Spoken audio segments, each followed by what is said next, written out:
Good morning. ജയം ടോക്സിലേക്ക് സ്വാഗതം. തെരഞ്ഞെടുപ്പ് കാലത്ത് ഏറ്റവും അധികം ഉപയോഗിക്കപ്പെടുന്ന ഒരു വാക്കാണ് നുണ.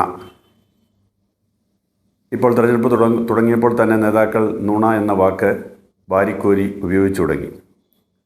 ജി സുധാകരനെതിരായിട്ട് പിണറായി വിജയനാണ് ആദ്യം നുണ എന്ന വാക്ക് പ്രയോഗിച്ചത്. അതൊരു ഫോൺ സംഭാഷണത്തെ തുടർന്നാണ്. പിണറായി വിജയൻ ജി സുധാകരനെ 3 തവണ വിളിക്കാൻ ശ്രമിച്ചുവെന്നും അദ്ദേഹം ഫോൺ എടുത്തില്ല എന്നും ഒരു അഭിമുഖ സംഭാഷണത്തിൽ മുഖ്യമന്ത്രി പറഞ്ഞു. എന്നാൽ തന്നെ വിളിച്ചിട്ടില്ല എന്ന് സുധാകരൻ നുണ പറയുകയാണ് എന്ന് മുഖ്യമന്ത്രി. നമുക്കറിയാം, രാഷ്ട്രീയത്തിൽ ഈ നേതാക്കൾ പറയുന്നത് അണികൾ അപ്പാടെ വിഴുങ്ങും. അതിനകത്ത് നേതാക്കൾ എന്തു പറയുന്നു അതാണ് അണികൾക്ക് സത്യം. കേരളത്തെ സംബന്ധിച്ച് ഏകദേശം 80% ആളുകളും കടുത്ത രാഷ്ട്രീയ നിലപാടുള്ളവരാണ്. ആ 80% ആൾക്കാരെ സംബന്ധിച്ച് അവിടെ നേതാക്കൾ പറയുന്നതാണ് സത്യം. എന്നാൽ 20% ആളുകൾ ഏറെക്കുറെ നിഷ്പക്ഷമതികളാണ്. അവരാണ് തെരഞ്ഞെടുപ്പിൽ വിജയാപജയങ്ങൾ നിശ്ചയിക്കുന്നത്. അപ്പോൾ ഈ നുണകളെ വിച്ഛേദിച്ച് സത്യം എന്താണെന്ന് കണ്ടെത്താൻ ശ്രമിക്കേണ്ട ജോലിയോ ഈ സത്യം പറഞ്ഞ 20%-ത്തിനേ ഉള്ളൂ. അപ്പോൾ ഈ ആദ്യത്തെ നുണ മുഖ്യമന്ത്രി പറഞ്ഞ കാര്യം നമുക്കൊന്ന് അനലൈസ് ചെയ്ത് നോക്കിയാൽ, എന്നെ സംബന്ധിച്ച് ഞാൻ കാണുന്ന കാഴ്ചപ്പാടിൽ മുഖ്യമന്ത്രി പറഞ്ഞത് ശരിയാണ്, ജി സുധാകരൻ പറയുന്നത് ശരിയാണ്.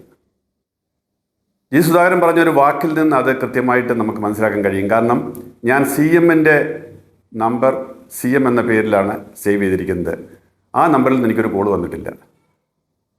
മുഖ്യമന്ത്രി അദ്ദേഹത്തെ വിളിച്ചത് അദ്ദേഹത്തിൻ്റെ ഓഫീസിലുള്ള ആരെങ്കിലോട് പറഞ്ഞ് വിളിപ്പിക്കുകയായിരുന്നിരിക്കാം. ആ നമ്പർ ഒരുപക്ഷെ സുധാകരൻ സേവ് ചെയ്തിട്ടുണ്ടാവില്ല.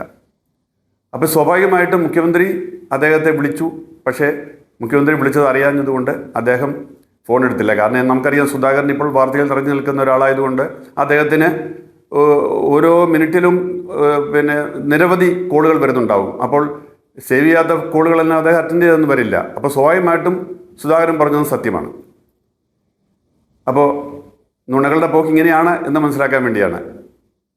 ഏതായാലും ഈ പറയുന്ന നുണകളൊന്നും തെരഞ്ഞെടുപ്പിലെ വോട്ടിങ്ങിനൊന്നും സ്വാധീനിക്കാൻ പോകുന്നില്ല. ഇതൊക്കെ തെരഞ്ഞെടുപ്പിൻ്റെ കൂടെ ഒരു പാർശ്വഭംഗിക്ക് ചേർത്ത് വായിക്കാം എന്ന് മാത്രമേ ഉള്ളൂ. ഇതുപോലെ തന്നെ മറ്റൊരു നുണ, അത് MV ഗോവിന്ദൻ പ്രതിപക്ഷ നേതാവ് VD സതീശനെതിരായിട്ട് പറഞ്ഞതാണ്. അത് VD സതീശൻ പ്രതിപക്ഷ നേതാവ് പറഞ്ഞത് നുണയാണ് എന്ന്. അത് പാലക്കാട്ടെ സ്ഥാനാർത്ഥിയെക്കുറിച്ചാണ്.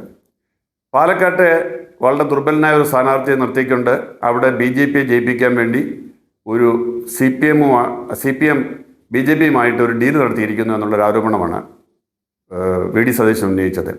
പാലക്കാട്ടെ ഈ ഡീലിൻ്റെ ഭാഗമായിട്ട് 10 മണ്ഡലങ്ങളിൽ BJP CPM സ്ഥാനാർത്ഥിയെ ജയിപ്പിക്കാം എന്നുള്ളതാണ് ഈ ഡീലെന്നാണ് പ്രതിപക്ഷ നേതാവ് ആരോപിച്ചത്.